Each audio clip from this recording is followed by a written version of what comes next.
All right, so our quote for today: the most rewarding way to achieve your dreams is by helping others achieve theirs.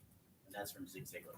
It's very similar to another quote that is my life rate, and that is you can get everything you want in life if you'll just help enough other people get what they want. All right. So, chapter 7. We covered about half the chapter. Some of the things we covered, most of these will be on the exam. Different kinds of cabling, UTP, SDP, or fiber optic. SOHO, talked a lot about SOHO. Wireless APs or WAPs. Different kinds of antennas, omnidirectional, directional. Network operating system, what it does, how it is. Some of the kinds of topologies, both logical, physical, and then all the different kinds. Bus ring, mesh tree, hybrid star, and then the hub-based Ethernet, the switch-based Ethernet, the kind of topologies they use. Forwarding cables, CSMA CD for wired networks, and CSMA CA for wireless networks.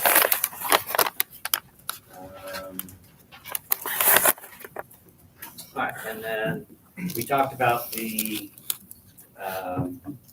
kinds of networks, kinds of routers, where we left off. Bless you. We talked about the 6 kinds. Right, first 4 were obsolete. The last 2, the last one being YG. Right, so we talked about those, and that's what we left. All right, security.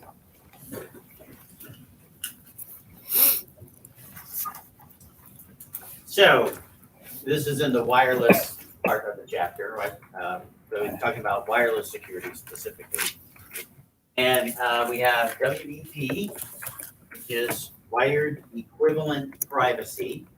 And wired equivalent privacy is the oldest kind of security for wireless. So what does that mean when it's the oldest kind of security for something? Least reliable. It's terrible. It's really bad. Right? So very weak security. And then we have WPA, which is Wi-Fi protected access, a little better. In WEP, we have one key for the whole conversation, one cryptographic key for the whole conversation. So if you break that key, you got everything. In Wi-Fi protected access, you have a key for each PDU or each frame, right? So a little better, right? You have to break a bunch of keys to get the conversation. And then WPA2 is completely different. We have a public master key and a private session key. And the session key is negotiated between the 2 devices. So particularly those 2 devices are the only ones that know that key, supposedly. And the combination of locking and unlocking the conversation, you have to have both the master key and the session key, which is much more difficult to get all those steps in a row to be able to do that. And we use advanced encryption standard for that, which we'll talk more about in chapter 11. All right. They actually have another one called MAC address filtering. So the MAC address is an address that is stamped on your motherboard or your NIC card or modem during manufacture. And it uniquely identifies that device, right, that physical device. The problem with using a MAC address is you can fake it. So it's kind of like WEU. It's terrible. It's awful. Right? Now, surprisingly, there are still people who use WEP, even though it is so weak, very, very weak. There are still some people who use it. But None of the securities are great. Yeah. What's AES? Advanced Encryption Standard. That's the encryption that we use. Right? So those are the Wi-Fi, the main Wi-Fi securities that we use. Word driving and word chopping.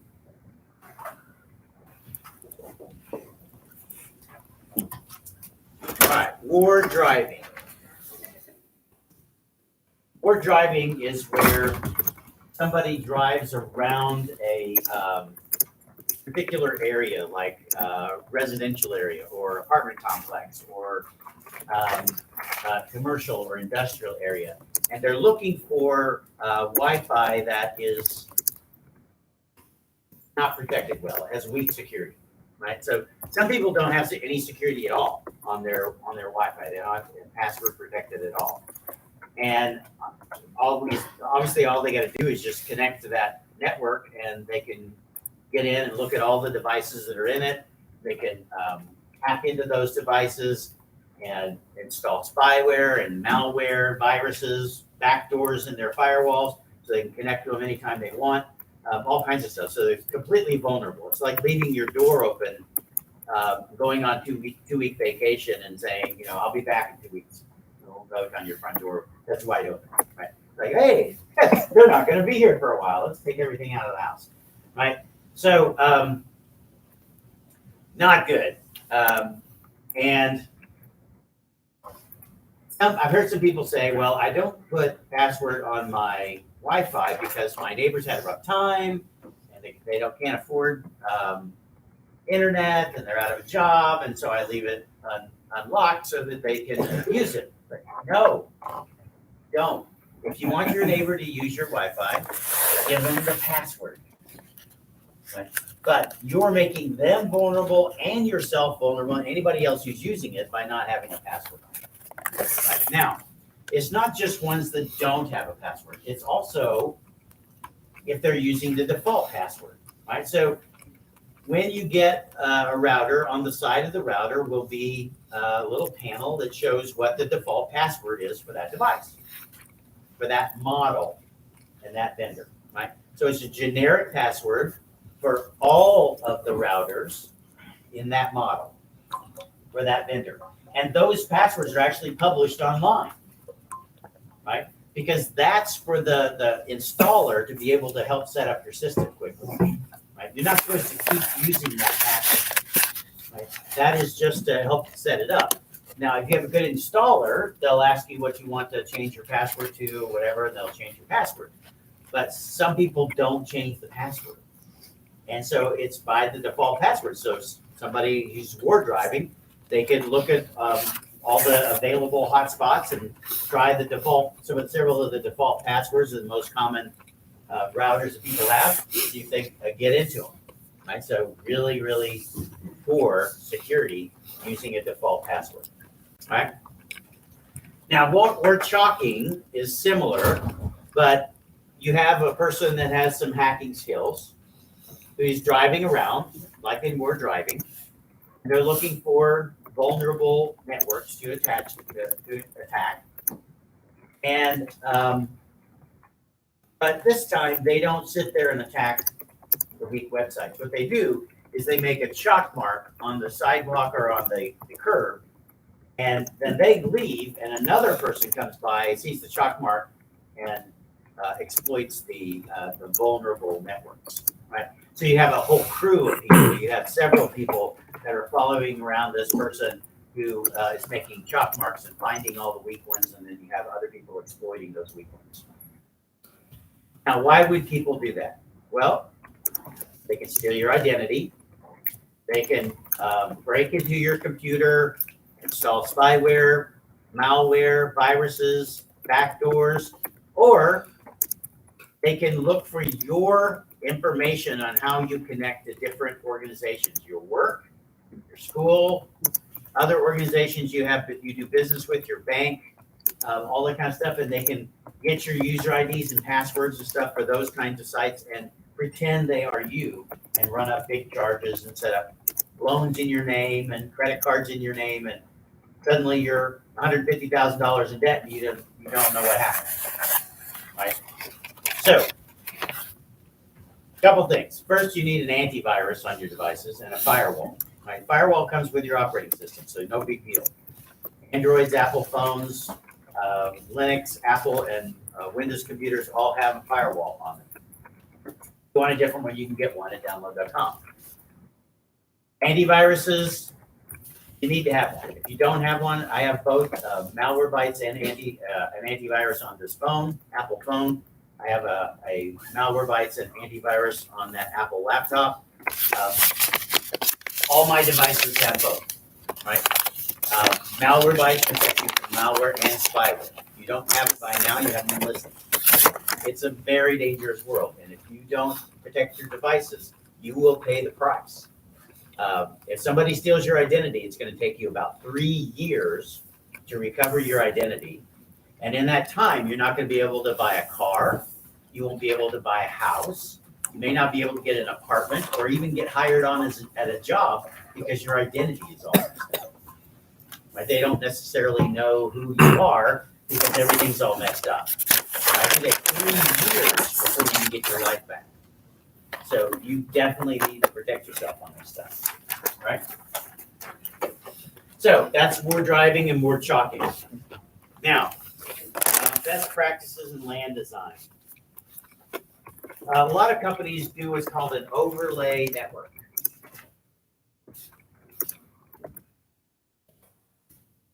Which really means they're just overlaying one web network on top of another. So they have 2 networks. So they have a switched Ethernet for their wired network, and then they would have a Wi-Fi for their wireless network, and they would cover both. Now, all of the work computers, like even this school computer, are going to be attached to a landline wired network. Why? Because it's more secure and faster, right? And then they set up a wireless network so you can connect with your wireless devices, your phone, laptop, whatever, right? Now, in designing networks, companies need to split the wireless network and the wired network onto different servers, not even on the same server. Right? They need to be on different servers. Why? Because if somebody breaks through your wireless network, which is a lot easier to do, you don't want them even on the same server as your wired network, because then they could get into your wired network. They could install spyware, viruses, malware, backdoors, all kinds of stuff, and mess up your server that your wired network is on, which could seriously impact the company you're working for and all that kind of stuff, right? So you want to have the wireless network off by itself so that it can't hurt anything else if somebody breaches. Make sense? Okay. Now, like I said, most organizations install a wired Ethernet and a Wi-Fi. Now, we talked about, just lost the word, baselining.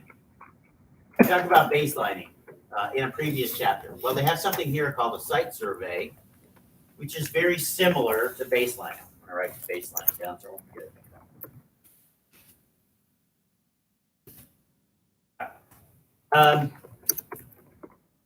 So when you're doing a baseline, you're figuring out what your current network is, right? So you're trying to figure out the kind of cabling you have, the equipment, the software you're using, the protocols, what kind of setup you have on all of this stuff. And so that's what a baselining is. Well, site survey is the same thing, right? So you're doing virtually the same thing with a site survey. And the site survey is used to help in designing a network, right? So especially with the site survey, you can look at your Wi-Fi. Now, we've talked about this before, but Wi-Fi puts out a signal kind of in a rough circle, right, from the antenna. And not all of it is great connection, right? Some of it is weak towards the edges. It's a little bit weak. And so typically when we're designing, we make a kind of a square in the middle because it's easier to design the squares. And then we have the next square, and the next square, right? And so that's how we design where we want our WAPs to go, our wireless APs to go, right? Wireless access points. So that's something to do. The site survey can help you with that. It can help you looking at where your coverage is on your wireless network and stuff like that. You can also look at the load bearing of your networks. That way, we did that with the baselining as well, where you're seeing the data capacity that can be put on your network. So you're testing the limits. All right. The load balancer, or a load balancing switch. Load balancer or load balancing switch. Now, we use this in designing a data center. And when you're designing a data center, you may have specialized LANs that do particular things, specific things. For example, Google probably has a whole bunch of servers that does email, right? Because like Gmail is pretty big. They probably have a whole bunch of servers that handle Gmail. So you could have a load balancer or a load balancing switch in front of that LAN of servers to distribute the work, right? So one server is not getting overworked where others are goofing off, right? So the load balancer or the load balancing switch distributes the work to the various devices in the specialized LAN so that the work is balanced. So it acts as a router for a server farm, basically. Right? That's what a load balancing switch does. It acts as a router for a server farm. Now, you may have, maybe it's a small company and you have your own email, but really don't use email that much. And maybe your email server is not very busy, right? But you have other servers, maybe a file server or something that's quite busy. And what you can do is you can do a virtualized server. So you can virtualize part of your email server, cut off part of it, and make a virtual server, and have that server help in whatever area you need help. Maybe help with file serving and stuff like that. And so that way you have better efficiency, better usage of your resources, right? That helps companies not have to get a bigger server for the file server or get more servers to do that. It's kind of a stopgap measure that allows you to use some of your resources better, right? So that's called server virtualization. All right, SAN, storage area network. Storage area network is a specialized LAN set up for storage, right? Now, you can have a load balancing switch in front of the storage area network. One of the slowest things we do on a computer is save a file, right? Saving files is the slowest part of working on a network. And so you can set up a storage area network, kind of a small LAN of servers just to do storage. And then you have a load balancing switch in front of it, and it can distribute things to different servers so that it can be saving a lot of things at the same time. So if we had a server and I was saving a really big file and he needed to save a file, his file would have to wait until my file was done, and then her file would have to wait until his file was done. But if we have a LAN of a bunch of servers that are all doing that, we have a load balancing switch in front of it, we could all be saving at the same time. So it speeds up the slowest thing that happens on a computer, which is saving files, right? So storage area networks are great. I usually set them up for storage, and it's the servers are very powerful, so it's a much higher speed than normal saving files, so it's going to be faster anyway. But then you can set it up with a load balancing switch and make it even faster. And then we have NAS, network attached storage. So network attached storage. That's where you have a high-speed server that just stores certain files, maybe shared files. So you have your own network, and there's some files that a lot of people are using. You can have them on the storage, network attached storage, and that way people can access them quick, and you can share files. Lots of people can access the same file at the same time, all that kind of stuff. Right? Collaborative work, that kind of thing. Right? All right, designing for the e-commerce edge. E-commerce edge is kind of a smaller version of the data center. And so we do a lot of the design similar to the way that we would design a data center, right? We also have some special security for e-commerce because we're handling a lot of money and products and stuff. And we'll talk about that special security in chapter 11. All right. Designing for a Soho environment. So we talked about this already, but they bring it up again. You may even have all your rooms wired for data, but probably not all of them are patched. Now, there was a period of time in when a lot of companies would just patch everything, right? Just make all the connections live, all the ports live, until they found that this was a big security risk. Because as long as, say we had, these are all cubicles, and there was data ports in all of the cubicles, and your computer was attached to the port. That's fine. But say we had some ports up here, and a guest comes by with a laptop, and they connect their laptop. Now they're connecting to your wired network. You want the guest connecting to the wireless network, so if anything happens, it doesn't mess up your wired network. But if you have a port that's active, then they can do that.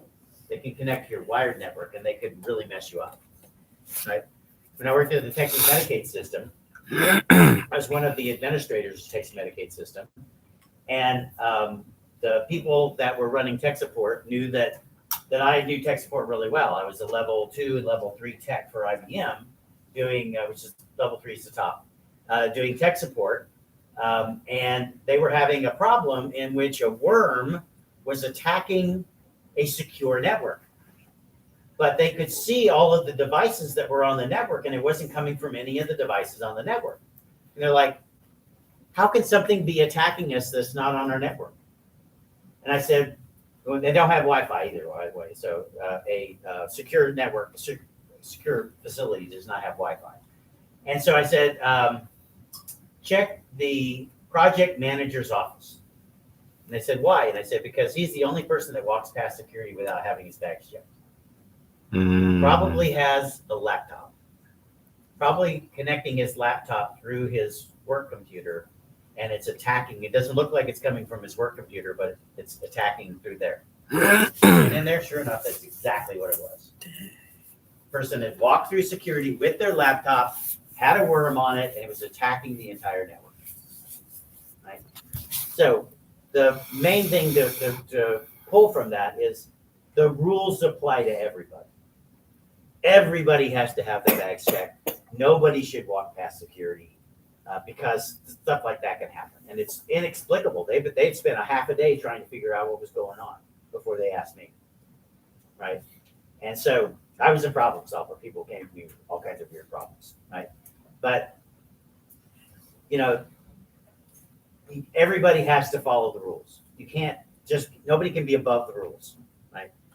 And so anyway, that's a big takeaway from that. And I always tell that in every class that I teach, because you're going to run into this.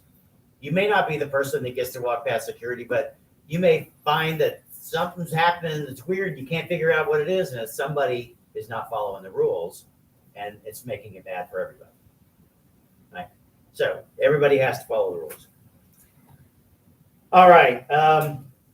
Designing for the Soho environment, they stopped doing that. They stopped making all the ports active. They only make the ports active for the ones that are being used. For homes, we would love to have all of the ports active. Not that we're going to use them, but it would just be more convenient to have them all. But you can't really do that because they're going to charge you a lot of extra money to do that. And if you're not ever going to use them, why pay the extra money to do it, right? So they'll give you a certain number of ports that you can make active in your home. And so you have to pick which room gets wired internet and which ones have to use the Wi-Fi. Right? So guest room, definitely Wi-Fi. Right? Nobody's in there. If anybody does go there, they're going to stay like a day. They're not going to be there. It's long term. They get Wi-Fi, right? But everybody else gets wired. So that kind of stuff, right? So you're going to have to pick your rooms. So when you design for a Soho environment, you have to consider what rooms are going to be active and what rooms are not going to have active data ports. All right, improving LAN performance. Talk about throughput. All right, so we talked about this in a previous chapter. We talked about throughput. They talked about it again, so we'll just briefly mention it again. It's the total amount of user data transmitted in a given time frame. So user data, right? We don't care about the overhead. We don't care about the source computer, the destination computer, the start and stop flag. We don't care about the error checking, all the other stuff, right? We're only concerned about the data. All right. Now, response time. Response time is how long it takes to get to the destination computer and back. All right. Now, we can measure this by sending a ping, and we can measure what the response time is going to be for something. And that can help us find problems in the network or that kind of stuff, right? So you just kind of need to know the response time sometimes just to know if your network is working, right? So that helps you know your network is working if you can get a response time from something, right? Now they talk about bottlenecks again. When we talked about the turnpike effect, we talked about bottlenecks. Bottleneck on a highway is construction or an accident. Bottleneck in a network is a device is starting to have trouble, maybe dying. Maybe your cabling got unplugged or cut. Those kind of things. Those are going to be bottlenecks, right? Now, just real quick from an IT perspective, if you have part of your network that is really, really busy, especially around a particular server or particular router or some device, that device has problems, right? It may be dying, maybe the settings need to be changed, something, you need to upgrade the memory or something, right? So that device has problems. If the part of your network is busy, then something needs to be looked at. If your whole network is busy, your circuitry is not adequate. You need to either improve your cables or add more highways, add more cables. Right? So either widen the highway, improve the cables, or add more highways, add more cables. Right? So that is how you improve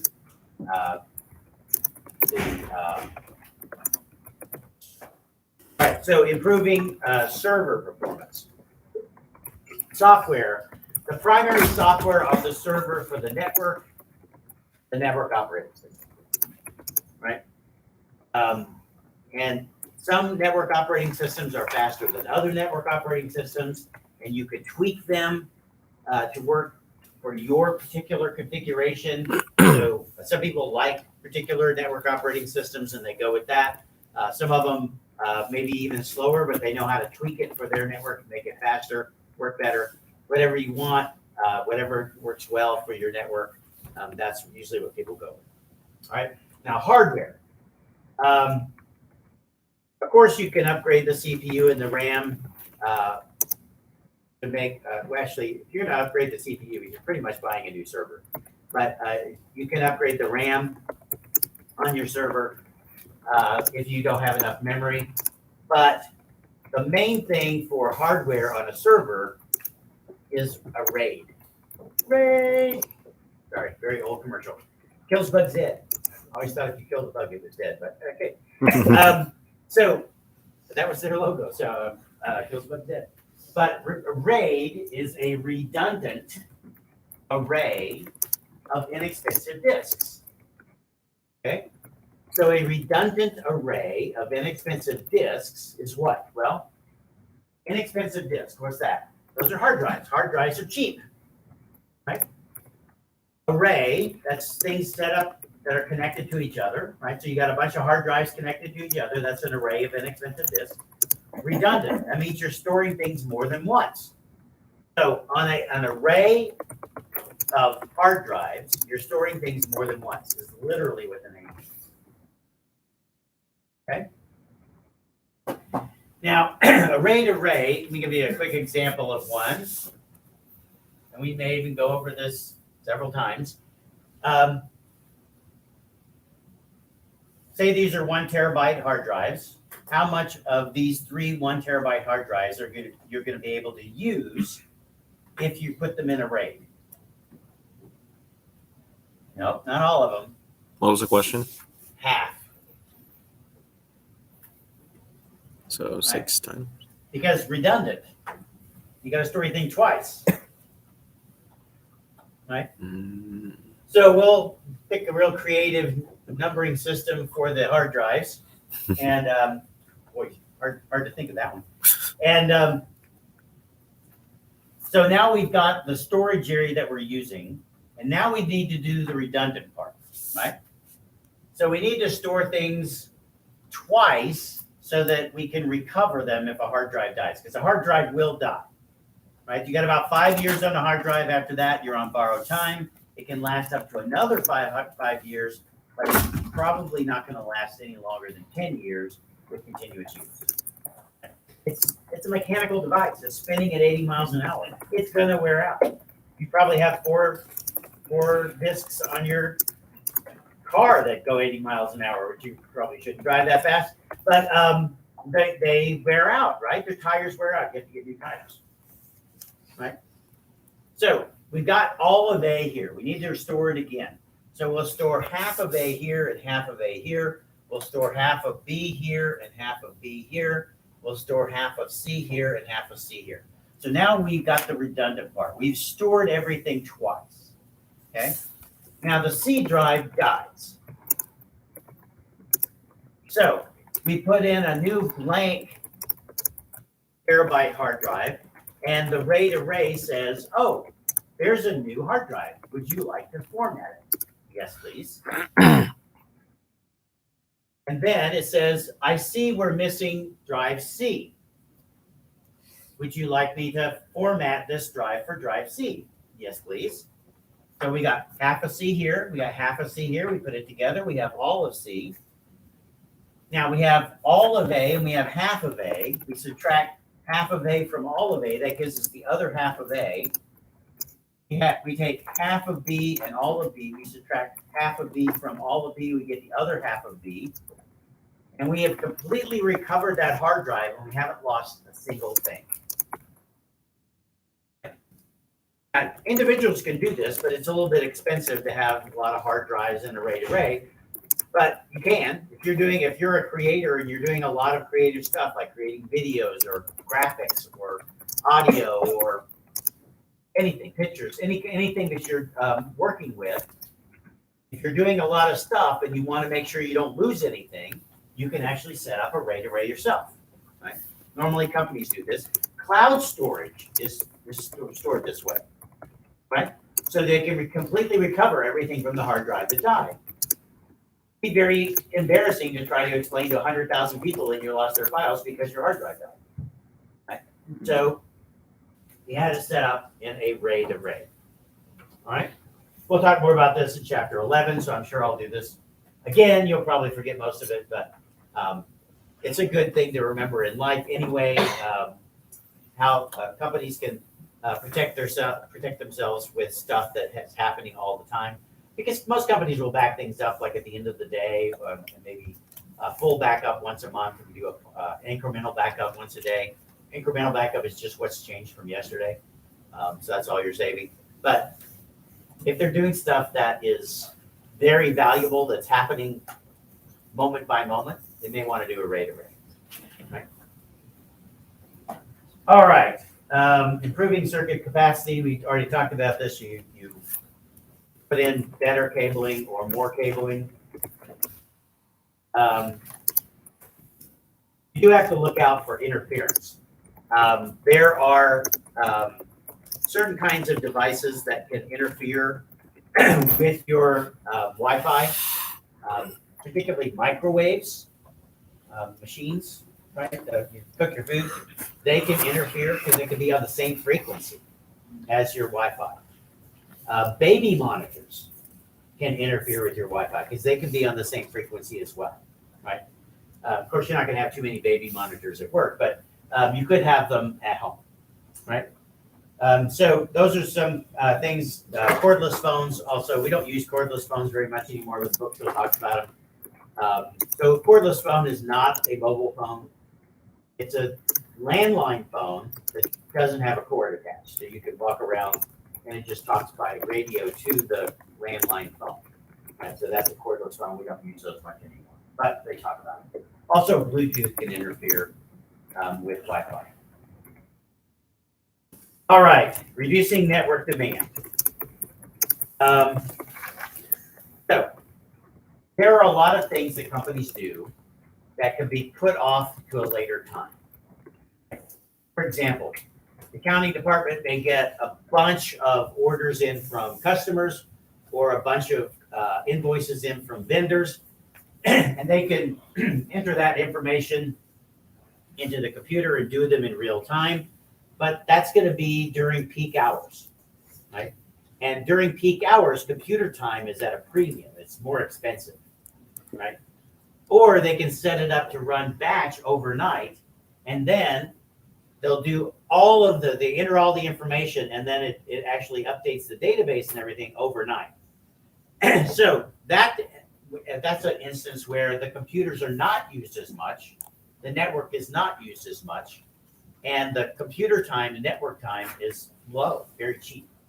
And so you can utilize some of that network time, computer time that's just going to waste, that's not being used at night, by putting things off peak hours onto an overnight time, right? So that's one way that companies do that. Another thing that they can do to reduce network demand is they can find something in particular on their network that is really busy. I always pick on the marketing department because they're usually one of the worst purveyors of this, but they will be sending big videos or big graphics all the way across the network to the data center, going back and forth across the network, which is completely clogging up the network with traffic, right? What you can do is you can take a clone of the database that they're using on the server and put that in their own subnet, right? So they have faster access, but it's also only messing up their subnet. The rest of the network is great for everybody, right? So then what you would do is you would do an update from the clone to the data center every night, so that the most current stuff is always in the data center at nighttime, right before you do a backup of everything. Right. So that's one thing you can do. Two things you can do to reduce network demand. We have implications for management. There's been a paradigm shift over the last several decades. Hardware used to be expensive and labor was cheap, and that is completely flipped. Now labor is expensive and hardware is cheap. So when hardware was expensive, we would buy things on sale. So one vendor has their router on sale, we buy that one. Another vendor has their server on sale, oh, we buy that one, right? We would get whatever was on sale. What happened is we ended up with a mishmash network of all different kinds of stuff. And we had to have middleware software to be able to translate from one kind of computer to another, different software to another, all that kind of stuff. It took a lot more babying, a lot more people to manage the network, doing a lot more physical work to keep the network up and running. Well, when the paradigm switched and now labor's expensive, we don't want lots of people trying to baby the system to keep it up and running. We want it to run very smoothly by itself so nobody has to do anything, right? So we want to automate a lot of things. So what we do is we get a homogeneous network.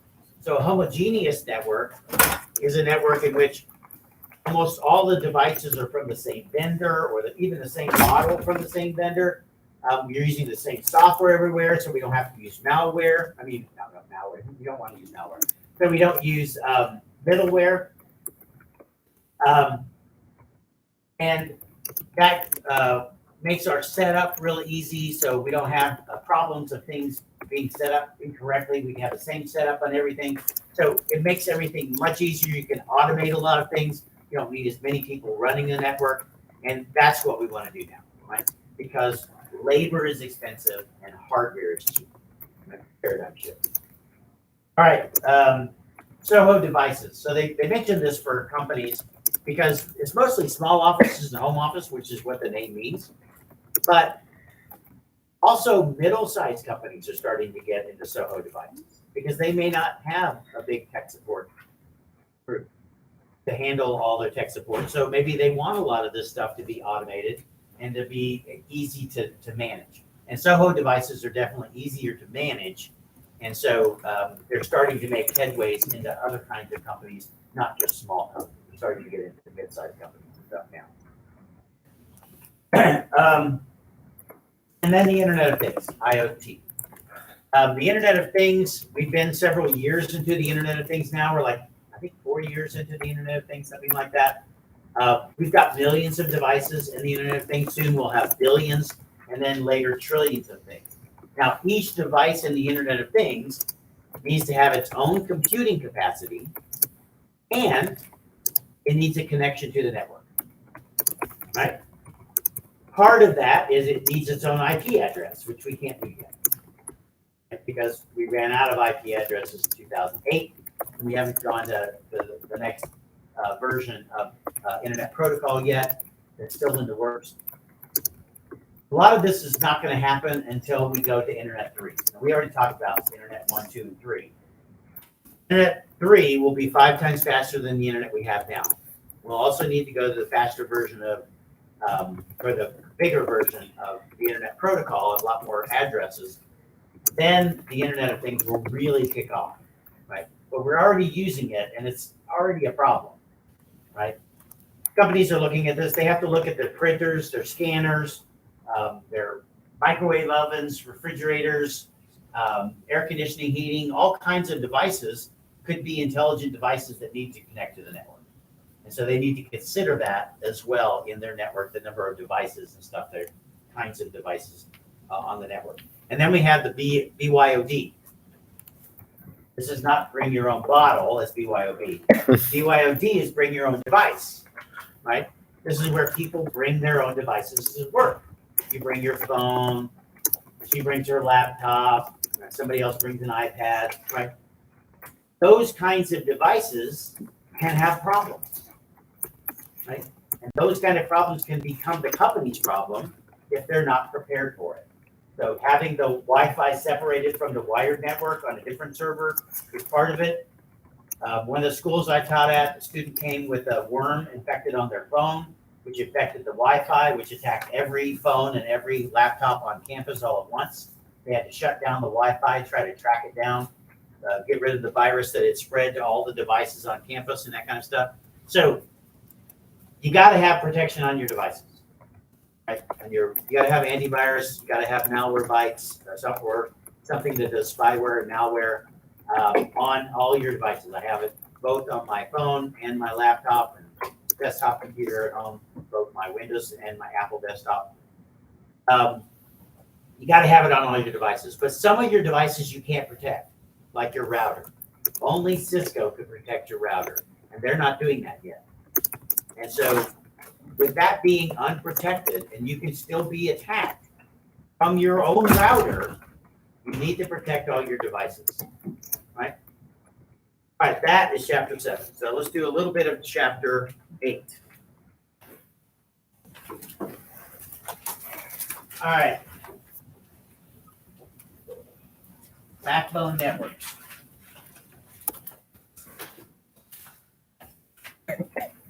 All right, backbone networks, they use switches and routers too, just like other networks. The switches forward data, learn addresses. The routers also do the same thing. But we have a new one called a VLAN switch. And we haven't talked about this before.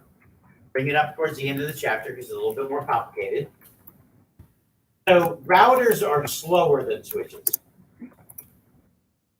And that can be a problem in networks, especially big networks where you have lots of them.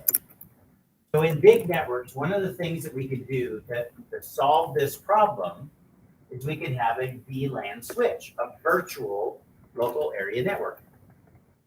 Now, virtual means it's not real. Virtual reality is not real. Virtual memory is not real memory, right? So a virtual LAN is not a real LAN, right? But it is a way to do stuff that is maybe a little different. So a VLAN switch is very powerful. We'll talk more about it next time, but a VLAN switch is kind of a combination of a switch and a router. So basically you can have a router inside a switch, which runs at the speed of a switch, not the speed of a router. That's very valuable for large companies. Right? You're dramatically increasing the speed of your network because you're going faster than the equipment can go. Right? So you're going faster than the routers can go by putting a router inside a switch. Now, in switch backbones,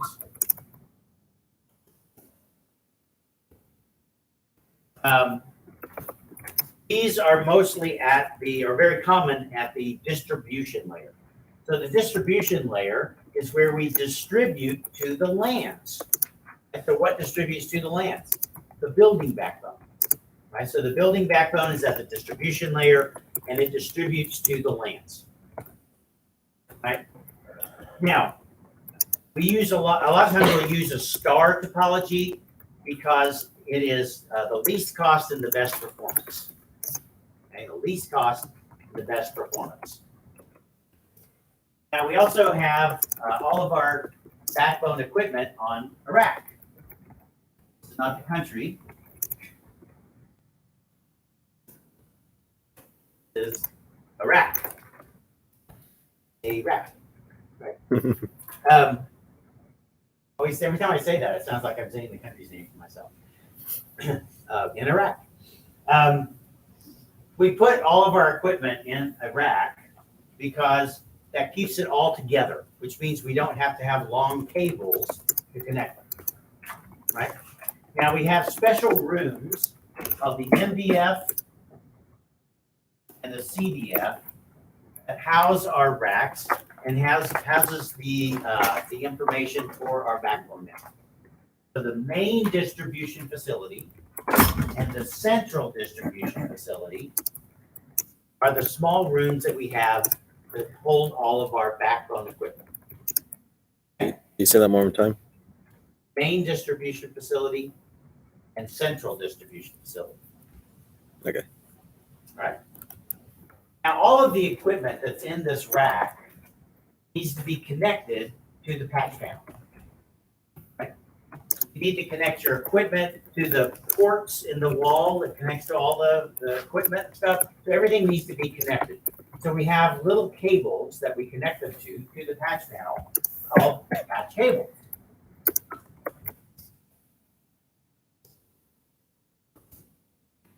Now, patch cables can be as short as a foot or typically 3 feet. Can be as long as 6 feet, but you don't want to make your patch cables any longer than you have to, because you remember when you're sending data on cables, the cables are rated for a certain distance before they need to be boosted. And so you may have a cable that's rated for 1,000 feet, and you got a 1,000-foot cable. It's like, oh, it's great. No, it's not, because you're not considering the patch panels and the cabling in the walls to get to the ports. Right, so just plugging something in 1,000 feet, all the cabling in the wall and the patch panels, you got to add that cabling in too. So you're going to need to boost it. Right, so you got to consider all of that stuff. So you need to know how long your patch cables are, and the shorter it is, the better. So sometimes it's a foot, sometimes 3 foot. Right. Now, chassis switch.